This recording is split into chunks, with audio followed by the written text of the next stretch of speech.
Mary, obviously, we're waiting, and you've been in the position in the government when one of these things happen, and you're waiting to get information. We have to be careful as we get information. But when you look at these pictures right here, I hope you can see them. I'm not sure if you can, given the Skype hookup right here. But when you see the train dangling over the track like this, when you hear the little bit we know so far, this Cascades train going south, what are your biggest questions, or what can you conclude looking at this at the moment? Well, I suppose the first thing that will come to everyone's mind, and I'm sure the NTSB investigators' minds, is this was the first day. According to the Amtrak schedule on their website, this was the first day of this new high-speed service. This was a new train, a new run. It's highlighted on their website that it could make the journey faster. And to have this happen on its maiden voyage will be of huge interest to the NTSB. They'll be looking at whether the tracks were sufficient for, I believe the train was going 81 miles an hour. That's a pretty high speed. It's not Japan bullet train speed, but that's fairly high speed. There's a report that there was a vehicle on the track, and you can't see that on an overpass. That wouldn't seem to make sense since it was on an overpass, but we don't know how much further ahead from these pictures the vehicle could have been. And then they'll also be looking at, since Amtrak apparently does not own the track, was the track, up for this high-speed service? Does it have? Probably not. Positive train control. So there's just so many questions for the NTSB to start, and I'm sure they're digging in already. I'll bet the team's already there. And as the team gets there, Mary, we're obviously waiting from local officials. They say there are casualties. We don't know if those are just injuries or worse. Obviously, when you look at those pictures, it just raises your doubts. That's something right there. The sheriff says multiple cars struck by the train. No motorist fatalities. That's from the sheriff out there as we try to piece this together. You see so many, and God bless them, the first responders on the team there. I was looking just as we're about to come to air at the research on this so-called bypass project so they could have the trains go faster. What, from your memory in government service, what would be the testing if those are going to be the questions here? Were these tracks properly tested? Were the safety markers, whether it's the lights or the flashing, to keep people from being vehicles up on the tracks or the like? What are those procedures? Exactly. You make a very, very good point. So many people think about the rails, and are they in good alignment, and are they able to handle the high-speed trains?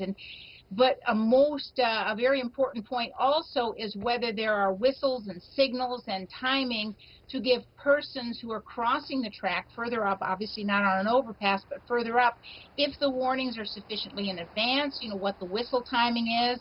All of this is, of course, in the black box on the train, when the whistle was supposed to be sounded, when it actually was sounded, but giving people warning to get off the track.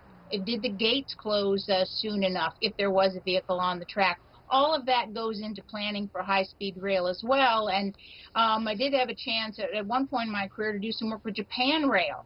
And for the bullet trains in Japan, there is no point on those bullet train routes. Now, they go much faster than 81 miles an hour, but there's no point where the traffic actually crosses the train tracks on those bullet trains, making their safety margins so much better where you don't have to intersect with cars and trucks and buses.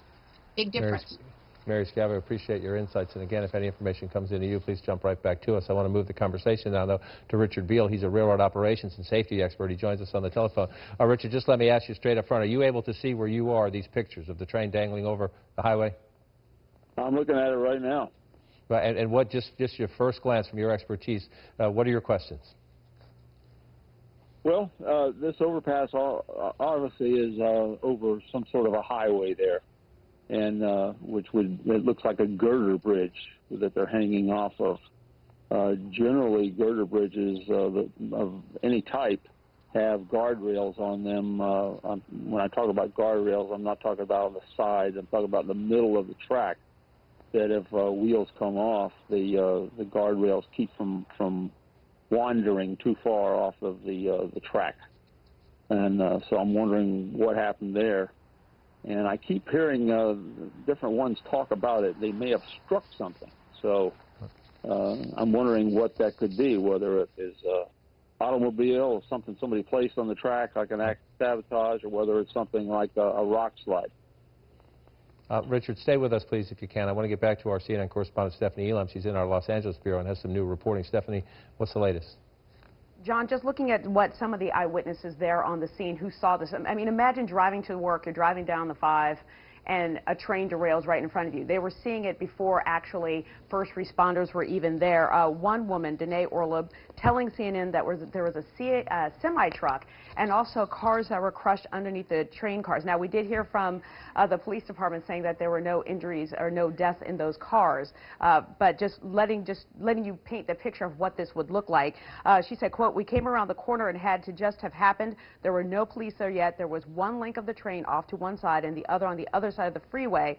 But she says that when she came around that there were fire trucks, ambulances were racing to make their way there. Just to give you an idea of how this happened on the freeway as people are trying to make their way down this I-5 corridor on the southbound lanes. Looking to get still more information on this one, John, but just giving you an idea of what people were seeing there on the ground. Stephanie Elam, appreciate that, and please stay with us, continue your reporting, and just raise your hand when you have more. We'll get it to our viewers as quickly as possible. Richard Beal, Railroad Operations and Safety Expert, back with me on the phone. Richard, you heard Mary Scavo a bit earlier, I think. This is the Cascades train. It's supposed to be running south. They're trying to move them at higher speeds, and this was an inaugural run. From your experience, what kind of testing, would there be trial runs with empty trains? What would have gone into this before what we're watching unfold right now? Well, generally, when you do something like that on track that doesn't have passenger service or hasn't had it in a while or whatever, they would run a series of test trains in advance that wouldn't have people on it or anything to see what they could do to maintain schedules, to see what they could do about different places where there might be restrictions on the track, slow orders on curves, all kinds of different things like that. I wouldn't suspect that this would be the first train ever over it. But I'm understanding there were passengers on this train. Is that what you understand? Yes, the sheriff says there were passengers on the train, and it left early this morning on the inaugural run. It was supposed to be heading south on this train from Seattle, heading down toward Portland, is what we are told. That's what the Amtrak website says was the path of this train. Richard, I may be asking a bit too much, but just from your expertise, when you look at these pictures, the way the train is over the edge like this, the two cars side by side there, just tell me from your expertise what jumps out in your mind in terms of what the observations you can make from what you see or the questions you have based on what you see. Well, boy, this is real speculation, but it is something catastrophic took place. I saw one picture where the locomotive looked like it was upright. So if they struck something on the track, I would have expected to see the locomotive peeled off to the side somewhere. But this looks like it's definitely back in the train.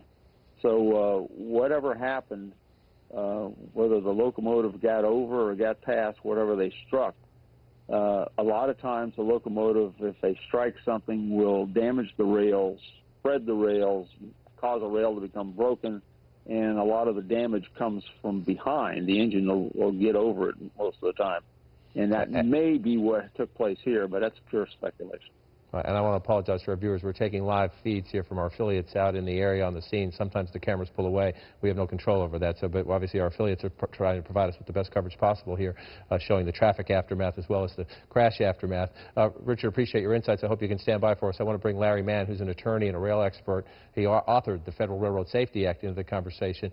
Larry, again, we're in the early moments here. The Pierce County Sheriff says there are some injuries here. We don't know the extent of that. We don't know how serious they are. We don't know how many they are. I just want to ask you, Larry, if you're looking at these pictures, just what jumps out in your head, your initial reaction when you see, obviously, the heavy trauma to this train dangling over the tracks down onto the highway? Well, the initial view of a derailment would be to look at the track to see if there were track defects. The next thing that I would look at would be the speed of the train. You're dealing with an inaugural movement. This is the first time this type of train movement has occurred. Speed and track are the two main things at the moment. You would look at, of course, the NTSB and the Federal Railroad Administration would be reviewing the so-called black box, which contains all of the data of the train movement. At this point, though, it's just too early to determine anything, but those are the two issues I would be looking at initially. It is correct, and I appreciate that. Everyone, we need to be careful in what we say here, given that we're trying to get information as to exactly what happened. But Larry, given your expertise, this is the inaugural run of this train. They've been trying to increase the speed on the Cascade route out there on the West Coast. What would have happened? Again, I asked this of Richard earlier. I'm just trying to get it. What would have happened or what should have happened before this? If your question after a derailment is, was there some impediment on the track, or was there some defect with the track, or was there some safety issue where there weren't the proper alarms to clear the track beforehand, what should have been done beforehand? Well, since this is an inaugural run, there should have been test runs of the speed of the train to determine the safety of the operation. I assume that was accomplished, but certainly with an initial run like this, with high speed, you certainly would have test runs under the exact same conditions.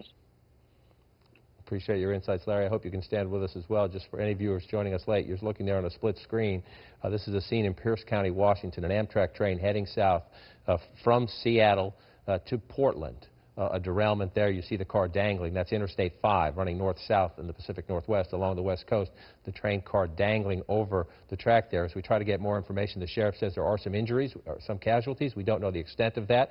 You should remind you, this derailment happened in the peak of Monday morning rush hour on the West Coast. Drivers on the interstate say what they saw was beyond sobering. Here's what one eyewitness told CNN just a short time ago. Well, so I was on the opposite way, so I'm far away from it now, but we came around the corner, and it's sobering, to say the least. It was, we were casually carpooling, having fun conversation, and you just knew when you saw it that something horrible happened, especially because it was a passenger train. There were cars on both sides of the bridge falling onto the freeway. Cars on both sides, so it's not just this one angle that we see. There's cars on one side of the bridge falling off, and on the other side of the bridge as well. Yes, and there's vehicles underneath those cars. What types of vehicles? There were cars. Are they crushed by them or just impacted by them? What did you see? Crushed. There appeared to be. It looked like a semi and a passenger truck that was underneath, the whole front end smashed in. I mean, it was a very brief moment, but that's what it looked like to me. It just must be terrifying. Did you see anyone that seemed injured? Did you see any people walking about when you were there? There were people getting out of their cars that were stuck in traffic. That's all I could see. There were no first responders there when I was there, but just an incredible amount of first responders headed that way as we continued down the freeway. That's when we knew it was bad. When you came upon it, were they already dangling off, or did you hear anything? They were already dangling off. I imagine if we hadn't stopped to get gas that we probably would have been there when it happened.